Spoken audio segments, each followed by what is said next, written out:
السلام عليكم ورحمة الله وبركاته. ازيكم يا حبايبي؟ عاملين ايه؟ ايه رأيكم في السجق الجميل ده؟ السجق عشان يطلع حلو يعني وما تحطيش فيه دهون خالص. انت تاخدي السجق الاول بتقطعيه او بتحطيه كده بطوله كده. يعني الصباع بالصباع يعني، واخده بالك من غير ما تقطعيه براحتك خالص. الطريقة اللي انت عايزة تعملي بيها. طبعا بتحطيه في الطاسة من غير اي مادة دهنية، وبتشوحيه الاول كده مع نفسه كده لوحده كده.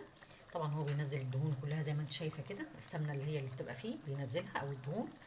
وبعد كده بتنزلي بالبصل، بتكوني مقطعه شرايح او قطع صغيره براحتك خالص برضو. والطماطم برضو بتقطعيها قطع صغيره. والفلفل زي ما انت شايفه اهو.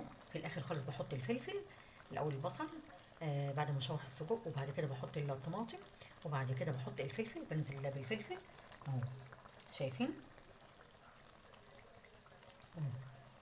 بس كده. وكله طبعا بعد كده بتشوح بقى مع بعضه.